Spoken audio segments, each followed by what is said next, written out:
Okay, so I will be starting my talk today about crusade against the corona, and I have no financial interest in any of the devices mentioned in this lecture. My only interest is how we can make India free from corona.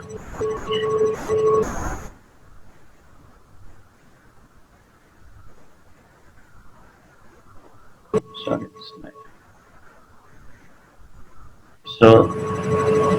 So the meaning of the crusade is Dharma Yuddha. As guided by Krishna as guided by Krishna to the Arjun, that whenever there is an enemy who is Atatai, who doesn't discriminate before killing, that Atatai has to be hunted, and hence the exact meaning of the crusade would be Dharma Yuddha. And here I would like to mention that so many words from Gujarati and from Sanskrit has gone into Latin, that this word hunted or to hunt is also from Sanskrit, from hunt.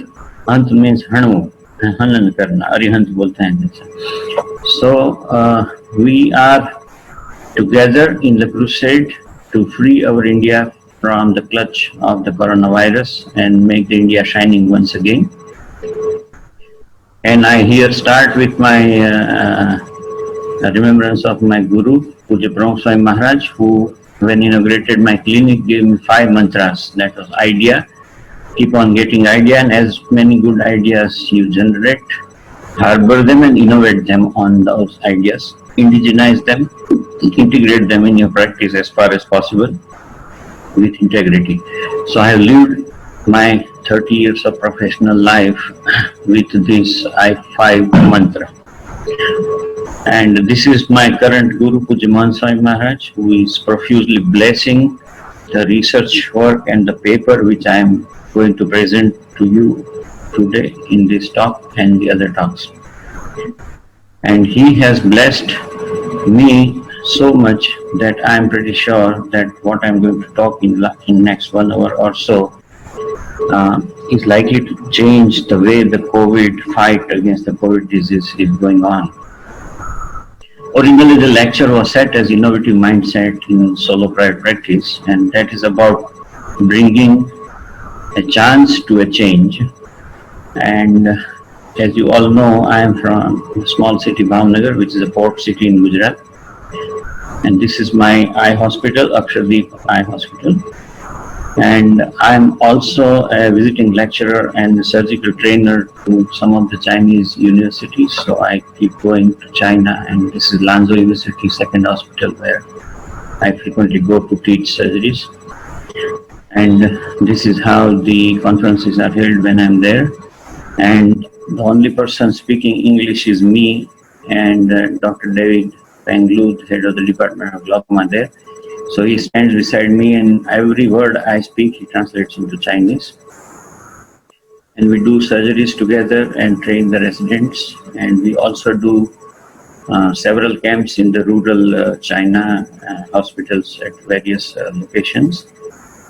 And I keep going to China quite frequently at various locations. And I also have some technological associations with some of the Chinese companies. This I'm describing for the reason that I know the Chinese mindset fairly well because of my frequent visits to China, and the importance of which will come in the later slides. So every slide has some or the other connection. And besides being an eye surgeon, I'm also a good writer. And this popular book, Chini Beti, came up being written when out of my travels in China. And these are the 8 books which I tried to pen down during the lockdown situation, of which this is notable, Nakhi Zeel. It's a love story occurring between a French girl and an Indian boy. And in their study together, they realized that half of the Latin is made up from Sanskrit words. And they tried to find out how Sanskrit has traveled to Latin almost 4,000 years ago.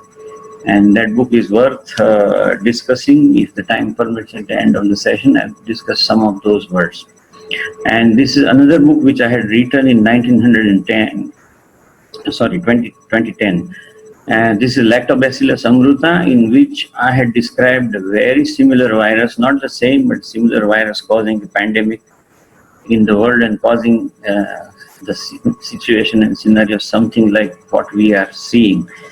So that book was as if it was predicting 10 years future. And then during the lockdown, as soon as it began, I started writing about Veer Savarkar, because Veer Savarkar has been made forgotten intentionally in Gujarat and in the world. His contribution in independence movement was no less than Gandhi or Sardar or Nehru, but he has been completely sidelined. So I wanted his right personally to be introduced to the youth of Gujarat. For that, I had gone to his house on 14th January on Makar Sankranti at Babur. And then in the same trail of investigation for him, I had been to cellular jail on 25th of January. And in the cell number 52, I actually went in and I locked myself for a few hours just to feel how he must have felt staying there for 10, 11 years. And then I prayed him that Tatya Sahib, Tatya is the word in Marathi for something who is very respected, like somebody who is respected like a father. This Tatya word comes from Sanskrit Tat and Sanskrit Tathya. Tathya is Satyavadi and Tat is fatherly figure. So I said him, Tatya Sahib, आप मुझे 3 महीने का lockup दे पाओ. अगर आप lockup दिलवाएंगे तभी मैं आपकी बुक खत्म कर पाऊंगा. And then on 24th night, on 24th March night, he came in my dream and he said, Beta, you wanted a lockup, but I wanted to give you only a lockdown.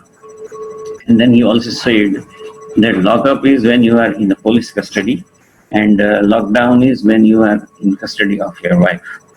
And so here I was in the beautiful custody of my wife for all these days, learning few dishes from her. But my creativity about this virus never died down. And as Einstein has said, creativity is contagious, so pass it on. And creativity is the supreme bliss for our intelligence. That is, a surgeon जो है वो परम निजानंद है, और यहाँ surgeon जो है वो हिंदी में भी है और सर्जन इंग्लिश में भी है.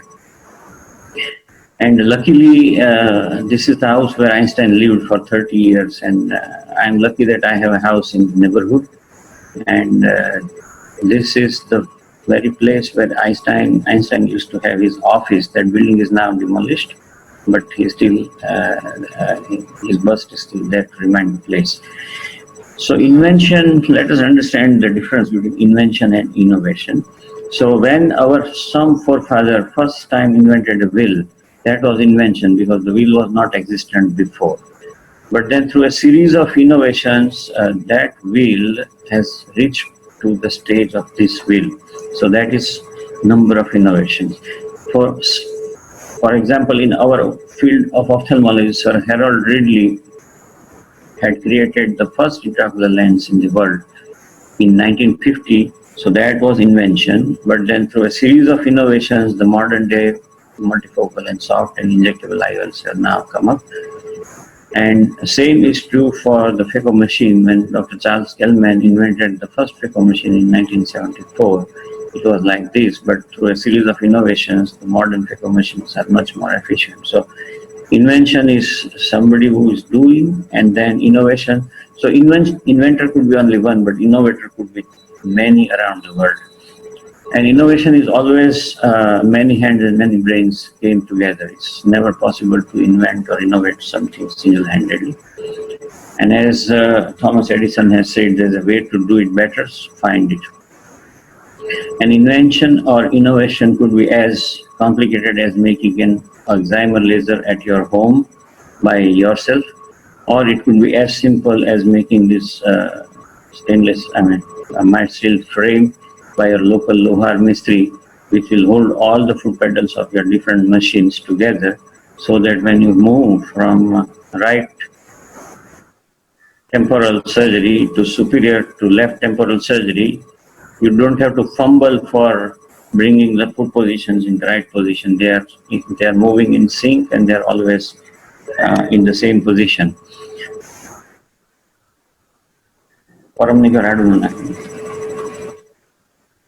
Now, जैसे 1942 में गांधी जी ने भारत छोड़ो आंदोलन शुरू किया था, इसी तरह से हमने आज नरेंद्र मोदी जी की आगेवानी में क्विट इंडिया आंदोलन एक शुरू किया हुआ है. And this time the enemy is not British, this time the enemy is corona. And we all have to fight and defeat the corona, but sometimes it also looks that it may not go away completely for another 2 to 3 years. So we also have to learn to live with it. Because Chinese population will not stop eating these exotic live seafood. So every 9 to 10 years, there will be a relapse of corona type of epidemic, corona 3 or other such viruses. So during this lockdown, I mean, just before this lockdown period, when coronavirus started getting discussed so much, I had a visit of National Institute of Virology in Pune, because when I was a resident in 1986, my dissertation was on sterilization method by acetone, and that was the time when hepatitis B was almost an epidemic in the Vijay Medical College and all the medical college campuses. So I had to study the virus, whether acetone kills hepatitis B virus or not. So I've been there before about 40 years and then revisited it. And I did so much of virological work on this COVID SARS-CoV-2 virus that I cannot say that I'm an authority, but I'm pretty much well versed with this virus. So let us first understand our enemy. Now, that by definition, the word, there's a difference between the word virion and the virus. As long as the particle, this virus particle is outside the human body or outside the cell, it is virion. It is like a sperm or it is like a spore.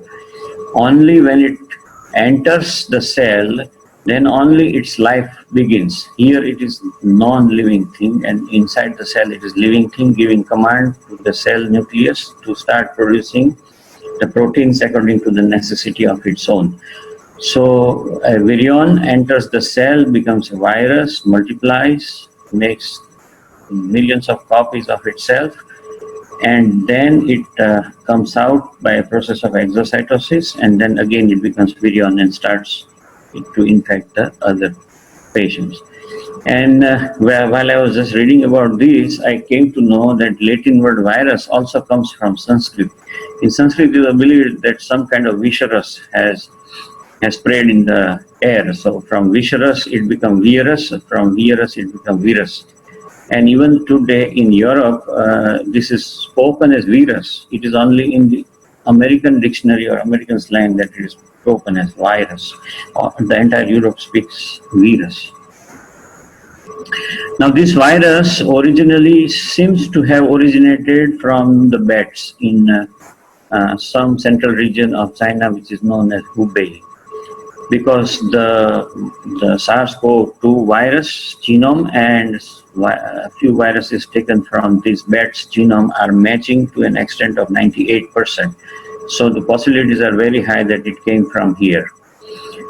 And then from this, now this bat is very fond of eating bananas and fruits. So whenever it starts eating the banana, it doesn't eat the full banana. It doesn't eat the full fruit. His GIT is so small that half of the fruit and it's full. So he will throw away the remaining fruit on the surface. And this animal, which is known as pangolin,